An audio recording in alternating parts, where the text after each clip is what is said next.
We're going to start with our pre-church announcements before we get to our welcome. So, a couple of things. First of all, because we've had some important votes and we're continuing to have important votes, if you are a member and you are giving us any amount of funds, be it $1, $10, whatever it is, please remember to put it in your pledge envelope, because if you don't, then we don't know that you're paying your pledge, and we don't know, voting-wise, who's eligible, and we don't want anyone to lose their privilege to vote if they don't have it. Yes. Right. If you're a member, our expectation of you is that you either give us your time, your talent, or your resources of some way. And so this is one way you can do that. So if you give us money, you get to vote. If you spend time volunteering, you get to vote. We want to make sure everybody can vote. So that's a thing that I was asked by our treasurer to pass along to you all, is to please make sure we have your name. Yes, also for tax reasons. We need to. Right. Yes, we need to know how much you've given so that we can give you an accurate tax letter at the end of the year, is the other reason. So anyway, these are out by the hymnals now. There are also usually some in the plate. So please make sure that you do this if you are a member and you want to do the thing. Just so anyone who is a visitor today knows, we do not expect our visitors to give money certainly not on the first service they're here. We're here to give to you. Also, so people have been asking me, and we're going to talk a lot this morning about hope. Like, where's the hope?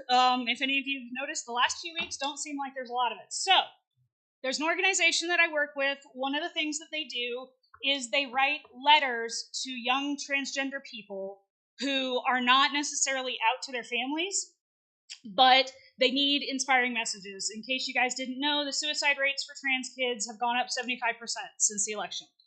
So we have an opportunity to save some lives today. It's really simple. There's 2 pages here, and you can read it to see what it says to do. And basically, it's just writing a little love note that says, somebody in Illinois loves you. You need to be here. We need your voice. We care about you. Stuff like that. That's all I'm asking you to do. Take a 4x6 card, write something inspiring and loving, and it will get sent to a trans kid who needs to hear that message, because that could save their life. So this is one way we can right now, today, make a difference and save someone. So I'm going to pass that around. I'm going to start over here with Ryan, and we're just going to pass it around during church. If you don't get to it in church, we'll have them out during coffee hour. Take as much time as you need. Take some extra ones of these. Fill them out at home. Do whatever you need to do. But this is just a really short, easy thing we can do today to start making an impact. And as many times as I find these little things we can do, I'm going to be bringing them here, because we need to be that place where we can do these things. So I'm going to start with that.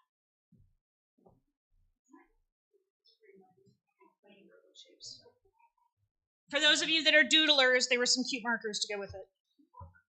All right, and now we're going to take a breath. Good morning. Thank you all so much for coming out in person.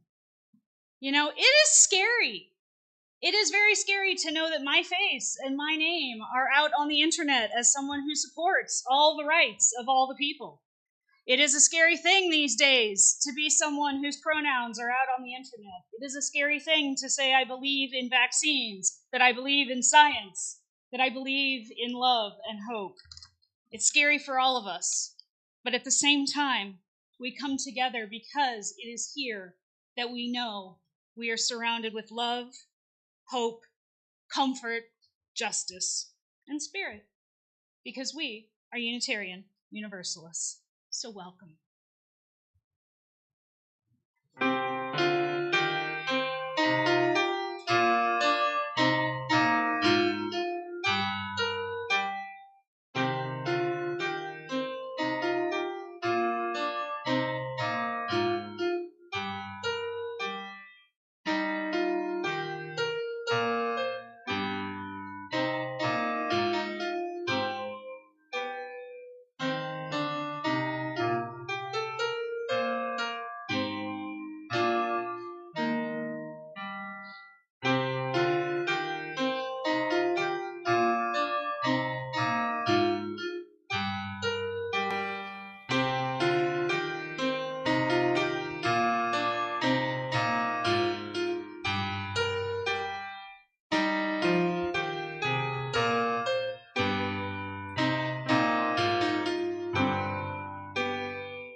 And just so you know, if you guys, whoever's writing letters, just hold on to them, put them in the offering plate, and then we'll just collect them all up at the end. Just makes that easier for folks. An important ritual in our faith is the lighting of our chalice. We have a lot of different interpretations of this chalice, but one of the ones that is really important is that it is a visible sign of who we are. The chalice was started, for those of you who might not know the history, it was started by a Unitarian minister who lit it as a sign to Jews in World War II that this was a place that they could escape the Nazis and find safety. I feel in this day that we are lighting this as a sign to all who need to find us that we are a place where they can escape their own oppressions and persecutions and find safety in these four walls. And so whether you are here or elsewhere, if you have a chalice or candle, I invite you to light it with me now as we all join together in saying the unison words projected on our screen. We light this chalice today as a symbol of love at the center of all we think, do, and do. We light this chalice in hope for the future of our species. That we may beloved community, where we gather. Will you join with me as you're able and willing in a spirit of prayer and meditation? Spirit of hope, we have gathered today seeking you desperately.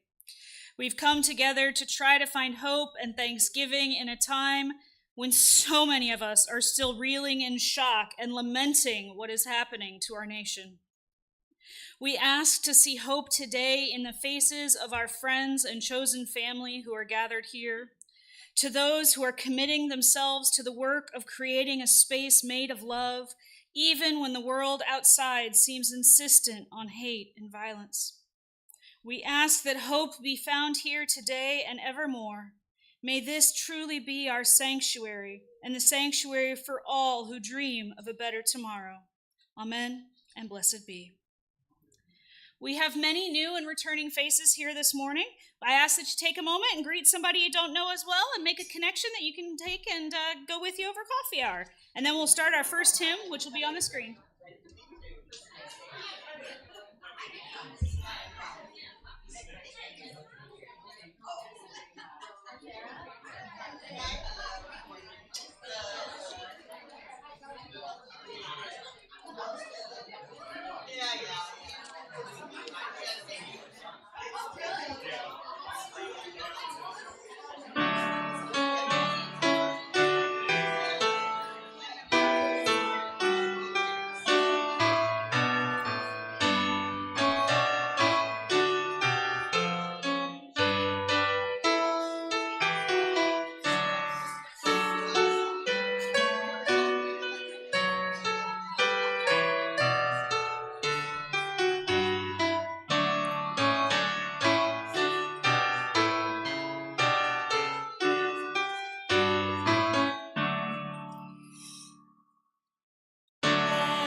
It is a tradition here at the Metro East Unitarian Congregation to place each of our services within the larger values that we as Unitarian Universalists hold dear. For at least the next 4 years, and honestly, given the ways that our systems are being perverted by, frankly, an unrepentant felon, realistically, it's going to be a lot longer than that before we can undo the harms that are being done in our country. So it becomes ever more important to lift up our values and to say that in this place, we will not waver on the things that matter. We in this place will accept all for who they are. We here will use the right pronouns for you. We here will welcome your family because it is built on love. We here will find the truth of who you are and welcome you, giving you equality and justice.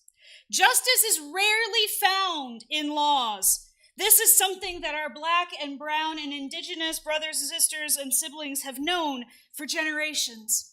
It is something that the indigenous people of this land have known since the minute the first Europeans landed here, intent on looting and enslaving those they found. Justice does not always exist outside these walls, so we have to start by creating it here. Beloved, community is not just a nice idea. It is a taste of heaven on earth. It is giving the oppressed and the downtrodden an hour of freedom a week. It is a place where everyone who comes in these doors can speak freely of what they believe, of who they truly are, and the values that they hold dear before we have to put our masks back on and go out to try and survive in society. Make no mistake, those of you who are here who have capacity to fight need to fight. Support the ACLU, support NCJW and other organizations who are fighting against the erosion of rights. These rights took centuries to obtain, and they take but a few moments to erase. Use your privilege, those of you that have it, as the lever to pry away some of the bars that are encaging others. But for those of us who don't have capacity, for whatever the reason, whatever it is, let me tell you today that your survival is resistance. They want you crushed and ground down, forced away, and eliminated. After all, those of you who are poor, sick, don't fit, don't conform, don't match this ideal of some hyper-masculine alpha crazy dude out there, yeah, you're not welcome, they say. Go back to where you came from, they say, even if where you came from is here. All of the things that people want you to go away, those are the values that we lift up in here. We say we're coming here to nourish our souls that we can thrive in a harsh environment. We make promises to one another that in this place, we will see the truth of who you are, and we will praise that. We say to one another, you are worth fighting for. You are worth living for. You are worthy. You belong. Here, you are welcome. Amen, and blessed be. As we extend that welcome to our friends and family, to those that we know deeply and those we have just met, we come together for our joys and concerns. I don't know that there's enough stones in the bowl for the concerns we have today. I don't know that a dump truck would have enough stones for the concerns we have today. But for those of us who want to recognize joys and milestones, as well as concerns and troubles that weigh you down, I invite you to come forward this way, process along, take a stone, or a few, but try to leave some. Put them in the water, and then go back the way you came. If you have any kind of mobility problem or any kind of issue with making this circuit because it's a little difficult, please just raise your hand and someone else here will carry your stones for you because we do bear one another's burdens. I invite you to be with me in a spirit of prayer and meditation.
So today, most of you may know, but our visitors may not, I tend to pick banned books.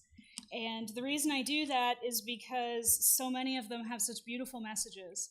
And this particular book was not on a banned book list for a change, which is delightful to know, but it is by an Indigenous author, and it is read by an Indigenous reader. And so I thought that was just wonderful to see. And it is literally a book about hope, which I thought we all needed today. So let us enjoy our children's time, and then we will dismiss them out for their RE class today.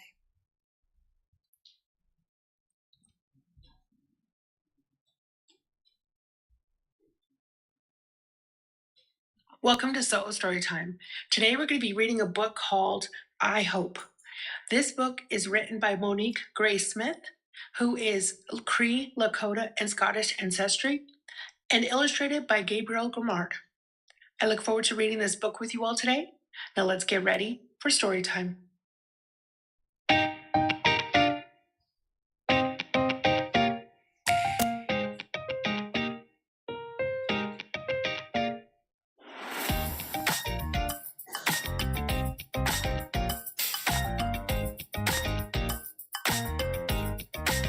I hope.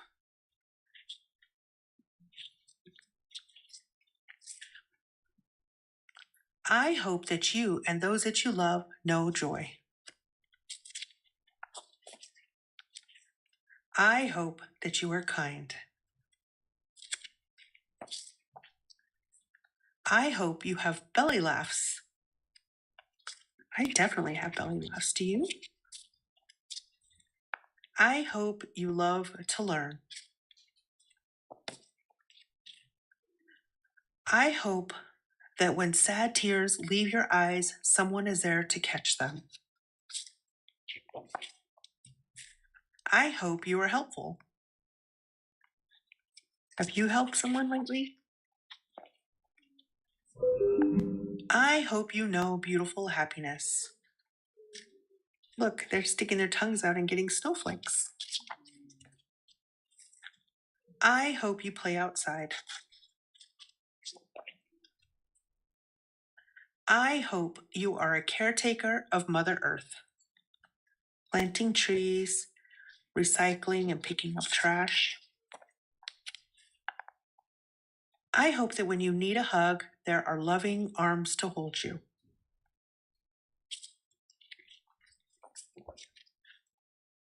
I hope that you and those you love have healthy food, clean water, and a safe place to sleep.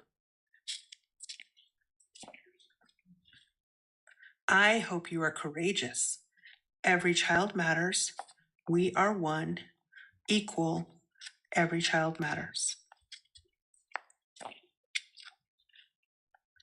I hope you remember to smile that beautiful smile of yours.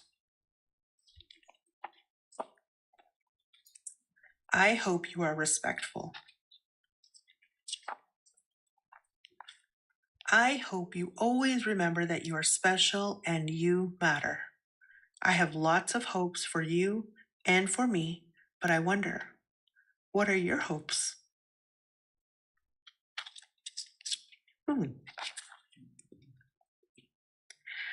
Thank you so much. All right, we're going to sing our kids out for RE this morning. As you journey, may you know, love and joy go with you, love and hope go with you, learn and grow, learn and grow. Our next hymn is number 1060 in the Teal Hymnal, or we have a video for it on the wall. It's one we don't know as well, so if you just want to listen, that's fine too. It's called As We Sing of Hope.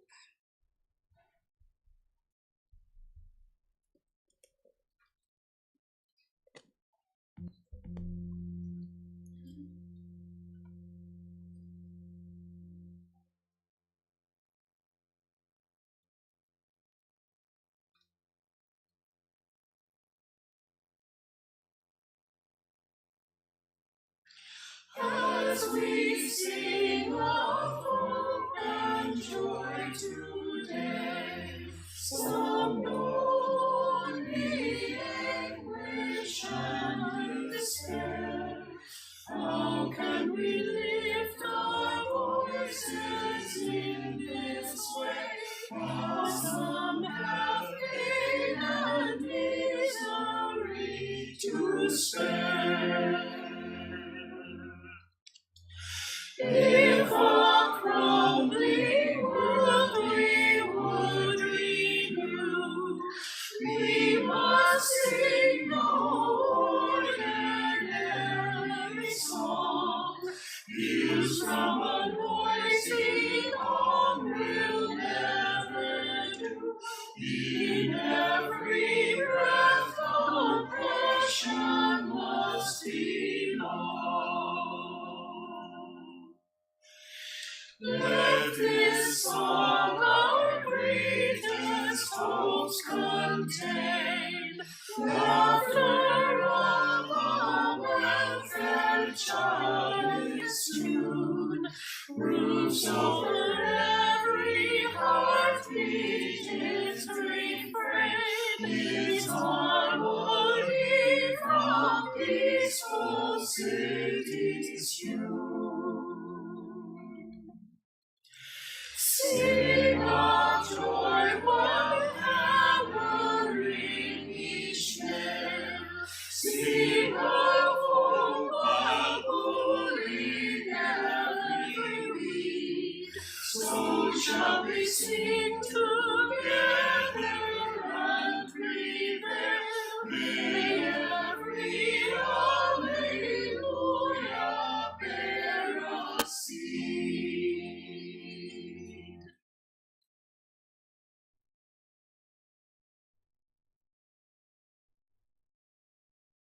Well, good morning again, everyone, and to anyone watching this remotely, whether it's today or a different day. I'm going to start this with ugh. I mean, are y'all with me?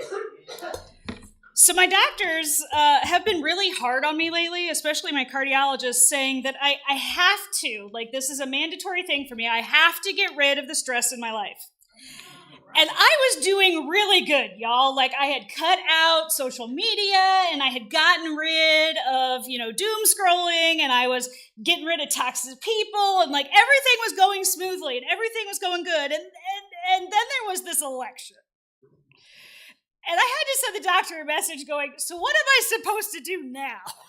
Like, do they make a medication for this? And, And the truth is, and I feel from all the emails and the phone calls that I've had with y'all since then, it's really hard to tell, and I think maybe you all are in the same boat. It's like, are we feeling despair, depression, anger, rage, frustration, fear, or maybe it's just acid reflux caused by all the above? Because at any given moment, I kind of feel like I'm on all of those. It's like one of those popcorn machines where everything is just pop, pop, pop, pop, pop, pop, pop. And there are just not enough Tums in the bottle for me to deal with every time I see a new thing about who's been nominated for something. And I'm just like, tell me this is an SNL skit and I'm going to wake up. Please. And I'm guessing that a lot of you are in the same place, especially as we look around and wonder, how did this happen? How did otherwise decent human beings do this? Is America really this terrible? Are there really 75 million people who think it is acceptable to allow a convicted felon and sex offender to hold the highest office in our country? And apparently there are. I can't process that, folks. I've been in ministry for 27 years, and I have been witness to people doing a lot of amazing stuff and people doing a lot of terrible stuff. But I have never been witness to 75 million people setting their sanity aside and doing terrible things. I've never experienced something on this scale before. And I feel like the level of racism and sexism that made it possible for this to happen, the inability of otherwise intelligent people to see through the most basic misinformation? I mean, things that I would assume people should know, like what is a tariff and how does it work? I mean, I know my civics classes were a few decades ago, but even I remember that the country that's importing isn't the one that pays it, it's the people that are buying the products that pay it. Do they not teach that anymore? Apparently not. And certainly you don't get it on TikTok because, do y'all know TikTok is owned by China, right? Like, of course they're not going to allow lots of content on a site that's owned by China. That's not going to be good for them. Just throwing that out there. Anyway, so, I look at this, and I love all of my friends deeply and dearly, but some of them who are like, well, you just got to look past that. Whatever that they're wanting me to look past is, and I'm like, okay, but you're kind of telling me that if I can just look past the lack of oxygen, I could be immortal. Right? If I could just get rid of this little oxygen habit I have, I could live forever. Just look past it. You'll be fine. And so I think of my son, and I think of the kids here, and they're growing up in a country where they have less rights than the guns in my cabinet do. And I think to myself, how did we get here? Now, the fact that I have guns makes me an aberration in UU circles, okay? And I know that. And I'm okay if you don't. Like, we're not here to have this fight. Okay? My husband hunts. It's a thing. I don't try to fix it. But the thing is that I'm a believer in moderation. Right? The crazy stuff where, again, a child has less rights to live than a gun has to exist, that don't fly. Our kids deserve to be safe. And if that means getting rid of handguns, I'm okay with that because our kids deserve to be safe. Like, why? Why does anyone think? But we got to ban books. We got to ban books because that'll keep our kids safe. But, 3D printed guns with huge magazines are totally okay. Is anyone else with me that this makes no sense? And it is just hard. It is so hard to find hope right now. And I'm sitting there, and I'm writing this sermon. This sermon took me 2.5 weeks. I usually sit down, I have a day to write a sermon. And, I get it done. That's my day of prep and planning, and I do it. This sermon, I kept tearing it apart because I'm writing, and writing, and it's the most depressing thing ever. And I'm like, I can't preach this. People are going to walk out of here and we'll go straight to the psych hospital. I can't tell you guys this stuff. There's nothing positive here. I was taught in homiletics. Homiletics is the fancy word for preaching class, that you always end with hope. Now, in Christianity, which is how I went through seminary, it's pretty easy because no matter how bad things get on this planet, you have the afterlife, right? And I want you to know, I am not knocking this because right now, that is an excellent belief system. And I am all on board. If you all have that hope, I want you to hold it like the giantest weighted teddy bear ever and squeeze it tight because we need that hope right now. The idea that, it's all over the world too. This is not a Christian thing. Jewish folks have for centuries held that God would fix it all in the world to come, Olam Haba. That Jesus in Christianity would come and usher in a reign of perfect harmony.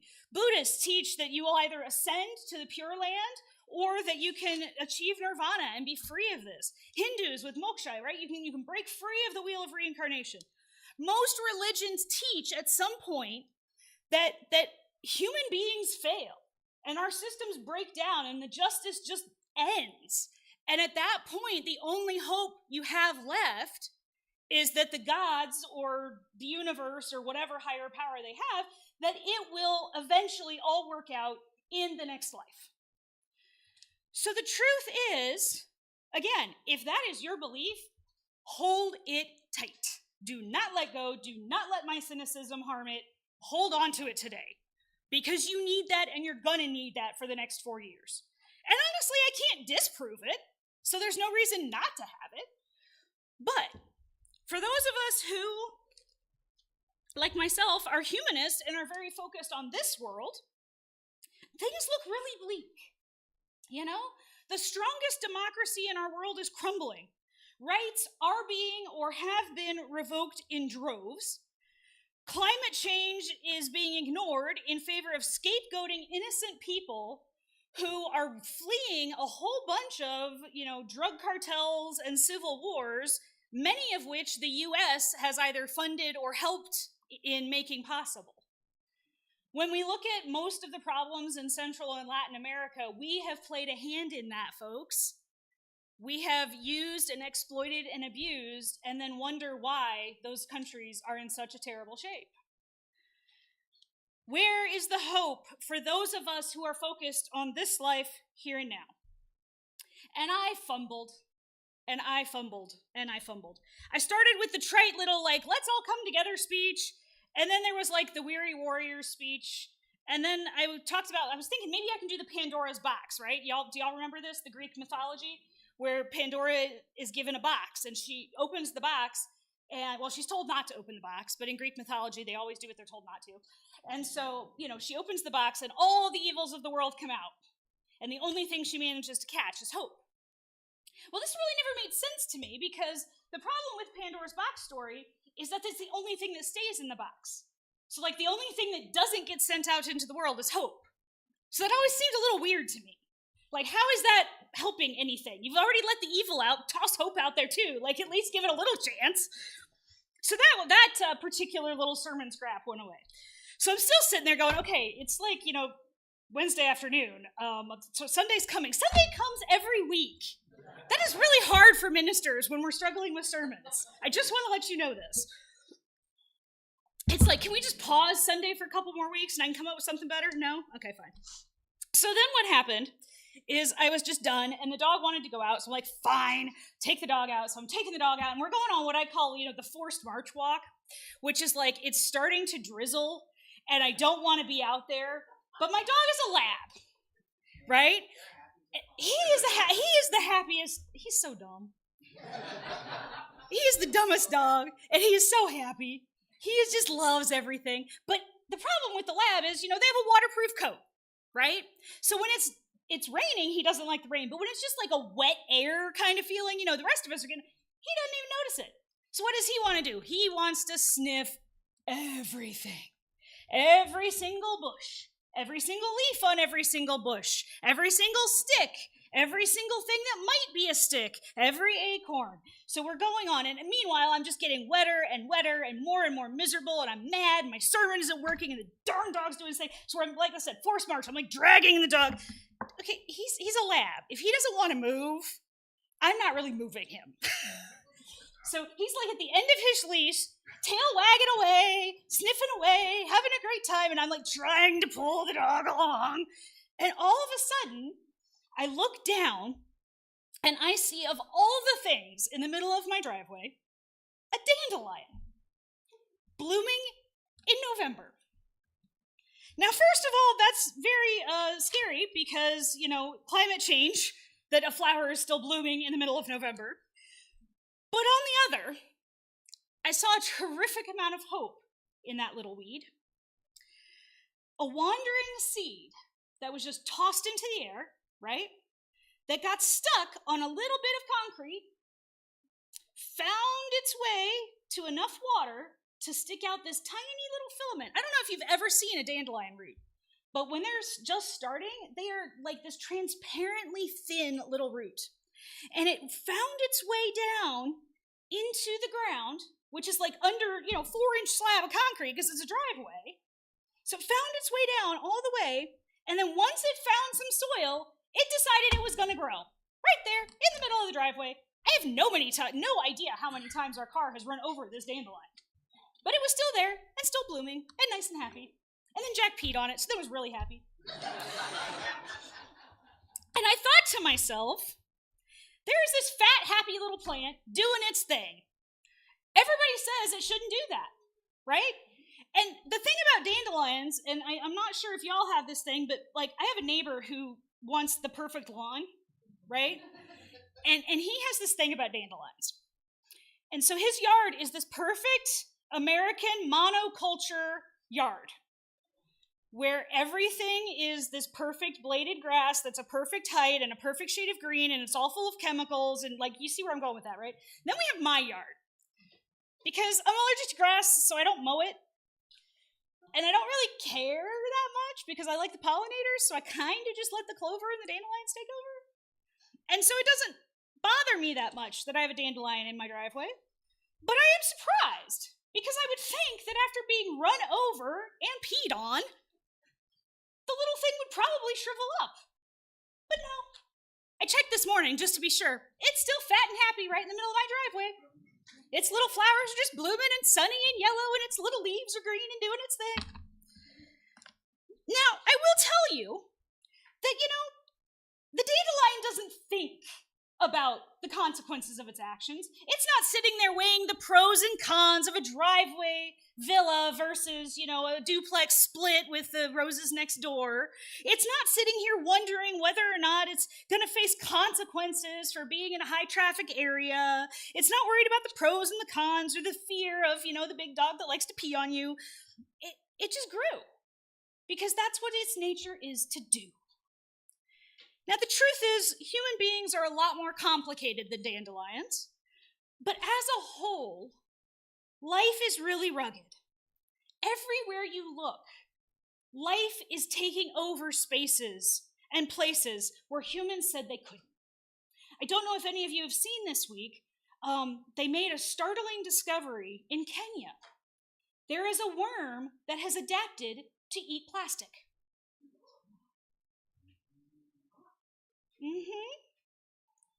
Because life is adaptable. On a macro level, even if we humans destroy the planet for ourselves, I think if you just give it a few million years, some other creature will crawl up out of the ocean and get its own shot and probably do a much better job. Because life is tenacious like that. So on the big picture scale, right, even if we totally blow it, life is going to be okay. And for those of us who would like a little more hope on a personal level to get through your day, I want to offer you some wisdom. And for this, I went back. I went back in time quite a bit. Now, I have to say, I find this really funny because Unitarian Universalist ministers do not typically read the Bible and talk about Jesus. That's not a typical thing that we do on the regular, right? But the truth of the matter is that I am so convinced that these right-wing fundamentalists have hijacked religion in the Bible that I have found myself doing more Bible study and Jesus talk from this pulpit than I have in probably the last 15 years. And I want to read you something today because this is not a nice piece of scripture, okay? It is not nice. But I want you to see what happens when other people went through this. So the Jewish people, let me set the stage for you. The Jewish people had a great land. This was back when they were the Israelites. They weren't Jewish yet. And the difference is, this is when they had a temple and made animal sacrifices in the ancient Near East. Okay? So we're talking about 500, 600 years before the Roman era. Okay?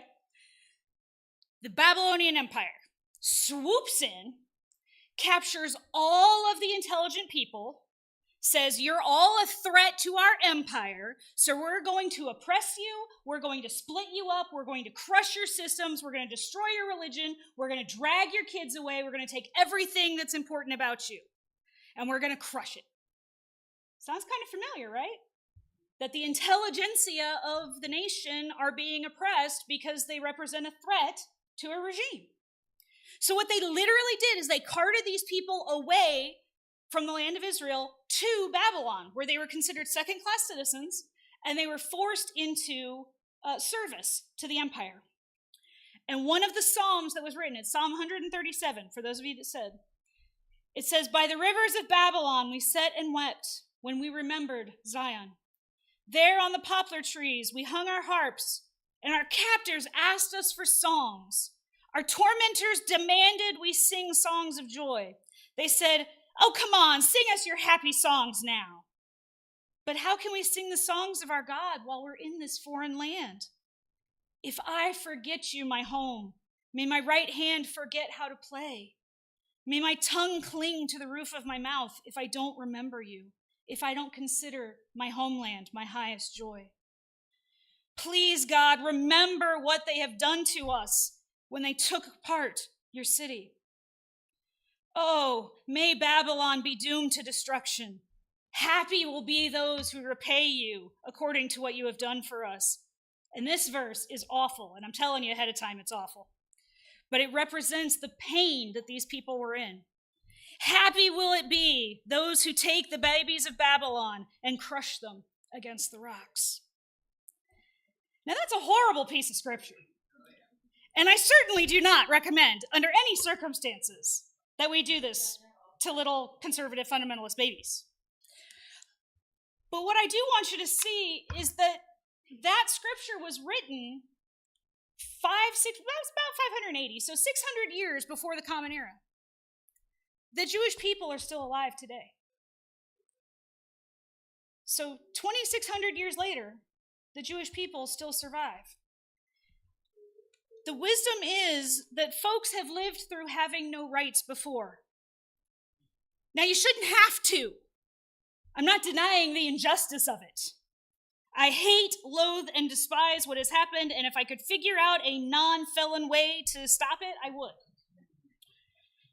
If a meteor wants to drop from heaven on Washington, D.C., we could all maybe cheer. But at the same time, would we? Because, it's not about us versus them. It's us versus the problem. And the problem is people who are so afraid that they will do anything to stop being afraid. And what I'm trying to do is, I can't change things on a national level. I did my part. I cast a ballot. That was all the power I had. So instead, I'm trying to use my voice where I can from this pulpit in my neighborhood and to help the folks I care about to survive and thrive like the dandelion. But the truth is that dandelion is surviving, but it's not a great survival, right? I've seen dandelion plants that are big and bushy and fluffy and have lots of flowers and lots of seeds going out everywhere. My dandelion's really flat because it gets run over a lot. And some of its leaves are a little brown because it gets peed on a lot. And not just by my dog, because, once one dog does a thing, every dog in the neighborhood's going to do the thing. And so the truth is that this dandelion has to think about, in its own little way, what battles is it going to pick, right? Is it going to try to grow up, where it's just going to get run over again? Or is it going to spread out? And that's what it's doing. The leaves are going out. The little runners are going under the ground, looking for another little hole in the dirt, in the driveway to poke up. So one of our ways we can learn to survive and thrive in a terrible time is to learn what battles to pick and where. Now, this is sucky and wrong. I don't want to pretend that this is great, because it's not. But I want you to know that this is our reality. Trans folks, hiding who they are is going to be a method of survival in this country. Queer folks, we gotta hide, depending on where we live and who we love. It's wrong, it sucks, it's horrible. If you're a cisgendered person, if you're a straight person, you need to fight. Use your voice where you can, because your marriage isn't at risk, because your identity isn't threatened in that way. And even more, our sanctuary. We call it that for a reason, because it is a place to come and be protected, right? We have a beautiful thing in the sense that whole First Amendment, freedom of religion thing, the fundamentalists have really leaned into that. And they get away with almost, literal murder in their churches sometimes with the way they abuse and do terrible things, right? Well, we're going to lean into it here because we're just as much a church as they are, and we're just as religious as they are, and we're going to use that power to be a true sanctuary for the people that the other places are abusing.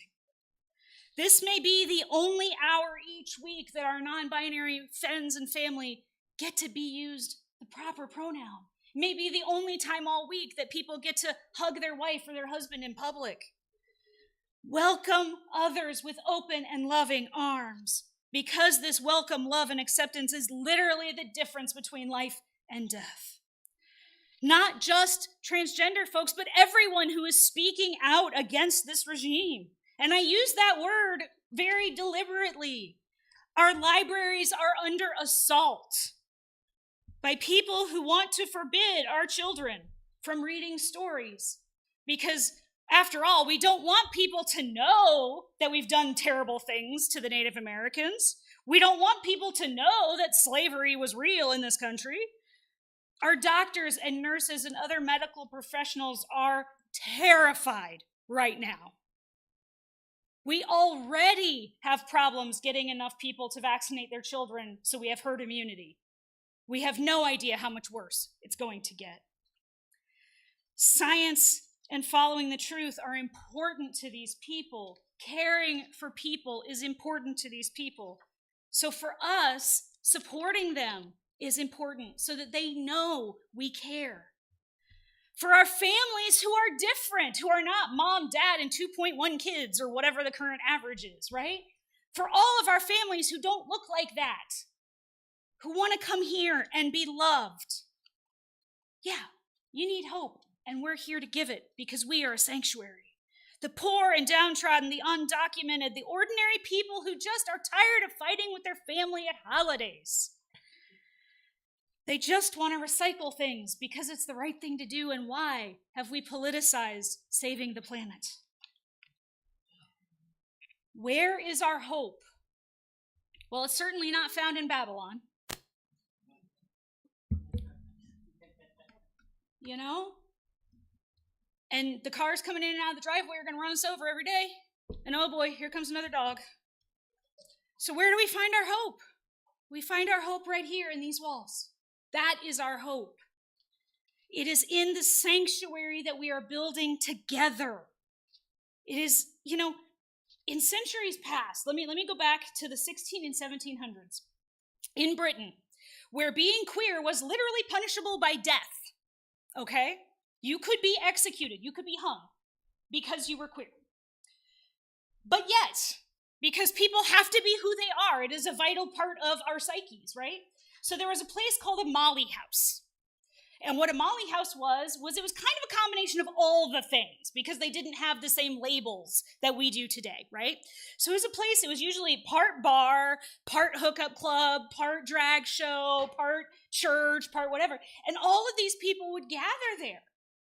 And they made community, they made family. It was a place where you could go and get married because, the gay vicar, right, would go and marry people. Yeah, no, they couldn't actually go down the street and get actual recognition of this because it was illegal. But they could go here and be family. That is what we're doing. We have a regressive movement that has taken over this country. We know that. But in these walls, we can be people. We have been doing same-sex weddings as a Unitarian church for a lot longer than the Supreme Court has said it is legal. And we will keep doing it because that is part of our religion, is to welcome the people who need us. I don't know who is going to be targeted in the next 4 years or the time after that, but I do know that our hope is found here. Our hope for equality, where it doesn't matter what your income is or your age is or who you are or who you love, but you are welcome here.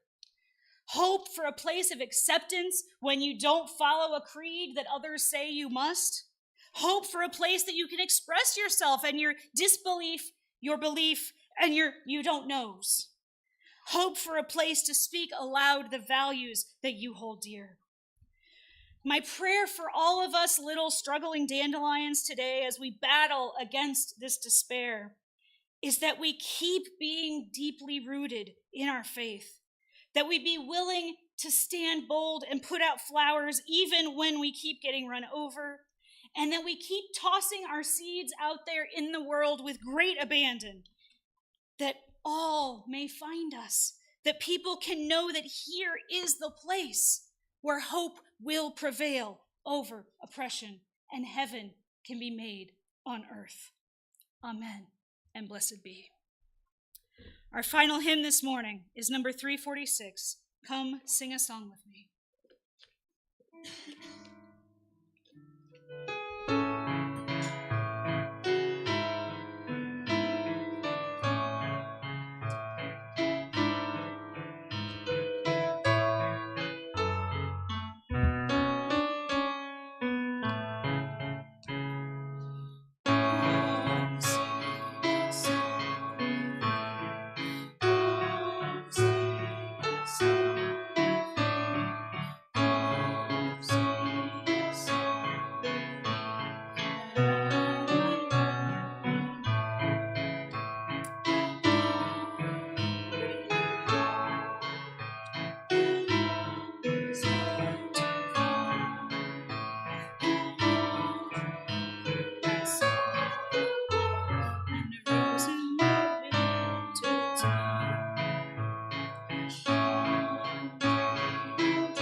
as Robin passes around our offering basket, again, if you are giving cash and you're a member, make sure that you use an envelope so we know it goes towards your pledge and we can get you the proper tax letters and voting rights and all that good stuff. If you're a first-time visitor, please do not feel obligated to give. Our services are a gift to you today. You can also check with any of our board members. They have the red name tags. And they can help you if you're, have been here a while and you want to talk to somebody about membership or pledging. We are going to be getting a new members class together, and we would love to talk to you about it. So I will be in the back today to talk to folks about that. Give what you are able and what you can. Yes, also put your trans friends' notes in the plate, and we will collect all those at the end of service as well. And if they haven't made it through the rest of the room, yes, I think they're still certified right back here. Yeah, we'll take them back for coffee hour. Yep. So give what you are able, for you are a generous people.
Please join with me this morning in our offering prayer.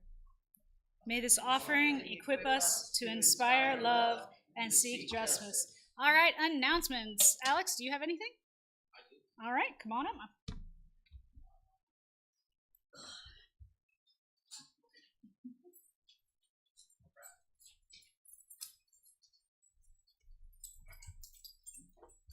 So I think you'll get something about this in the newsletter as well. Slight change to announcements, very minor change. I think you'll like it. We're going to have church announcements for specifically church-sponsored events, things that we are running, things that we are in charge of, things like that.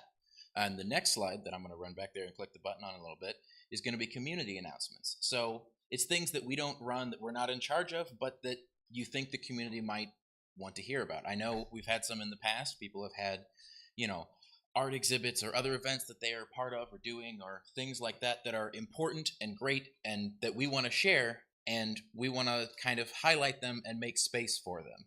So that's what the church announcements and community announcements mean. So, like I said, church announcements, stuff where people who are part of the organization, people who are part of our Right Relationships Covenant join in and do things. And then community announcements, other stuff. So that's a new thing. And I guess I would encourage you to have community announcements because they're cool and we like when you guys do things and like things. Do you have a... Yeah, I've never found you guys on social media.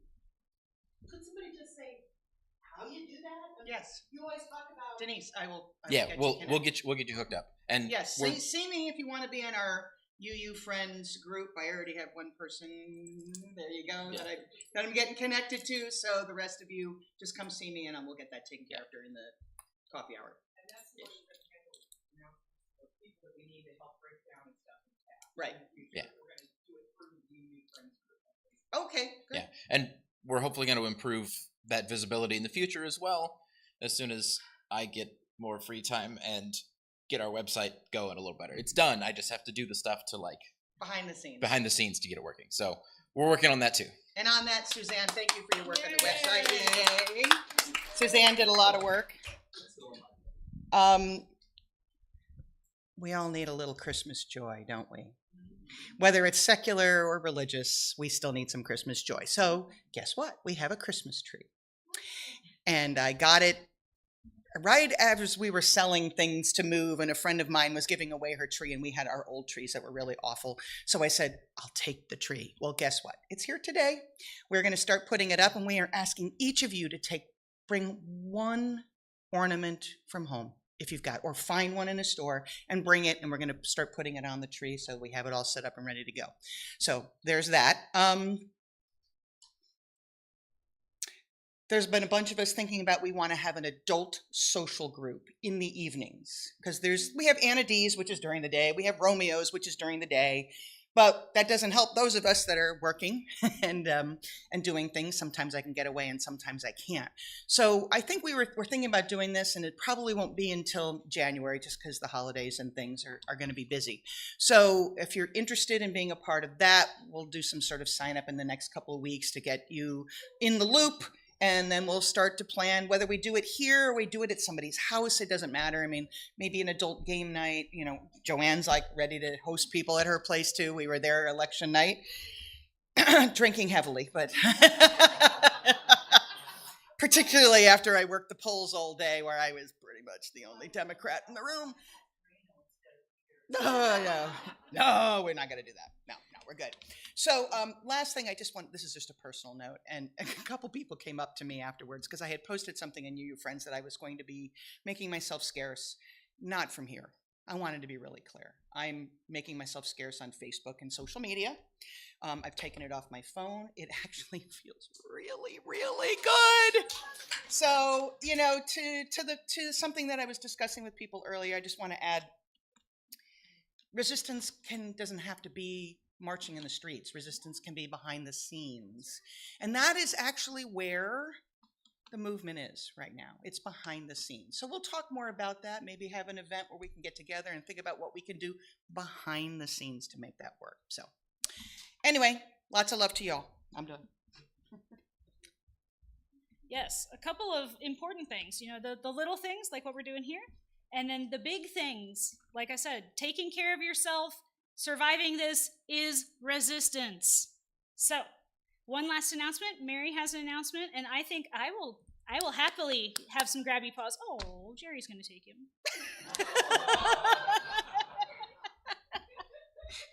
It's fine. It's fine. I know. So, for those of you who can't see, there's an adorable little baby that Mary was holding. So that's why I had the awe face. All right.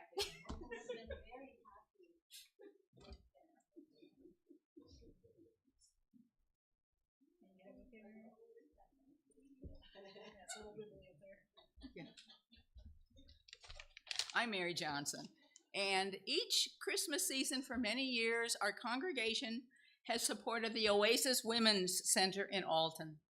It's an emergency center for women and their children who have suffered from domestic violence, and it provides counseling as well as legal advocacy and serves families in Madison as well as 4 other counties.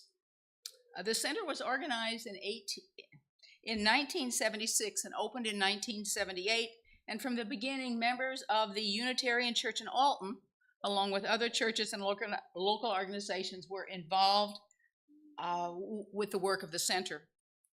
Before COVID, we would let the center know how many families we would like to support, usually 2 or 3, and we'd be sent a list of gifts that the mothers and children would like to receive. The church members would then choose which gifts they would like to purchase, wrap them and bring them to church, and then on a designated day, the wrapped gifts would be taken down to Oasis, which the center was about several blocks away from the church. In 2020, all that changed with the arrival of COVID. And since then, we have been asked to purchase gift cards online or from local stores. And so the families could choose their own gifts. And last Christmas, church members and friends donated $500 for the gift cards to purchase for a mother and one child. And this year, we've asked for a mother with 2 children. And Nancy McGilson heads up this Christmas activity and purchases the gift cards with the money you contribute. You may contribute in cash with the marked Oasis envelopes that we're a little bent right now. or a check made out to MEUUC with Oasis on the memo line, or you can make your donation on Givelify, noting it's for Oasis. The deadline to make your contribution is December 8th, so Nancy can buy the gift cards and get them down to Oasis so the women will have the opportunity and time to do Christmas shopping. And if you have any questions about this program, either talk with Nancy or me. Thank you.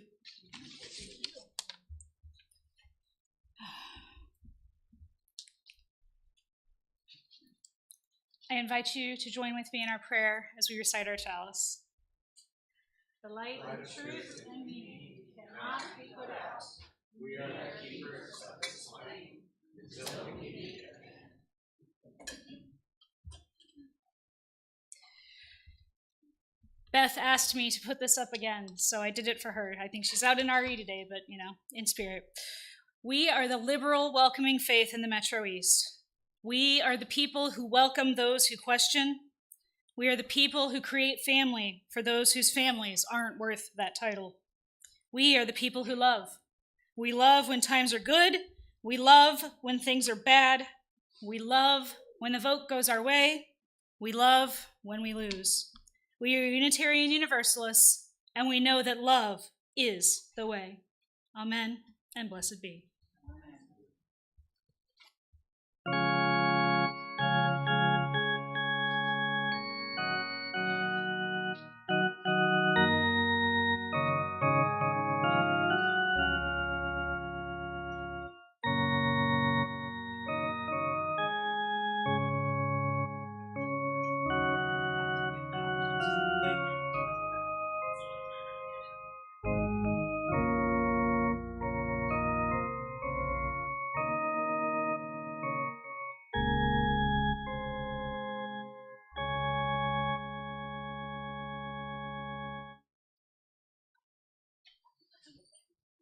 And we do have to break down today.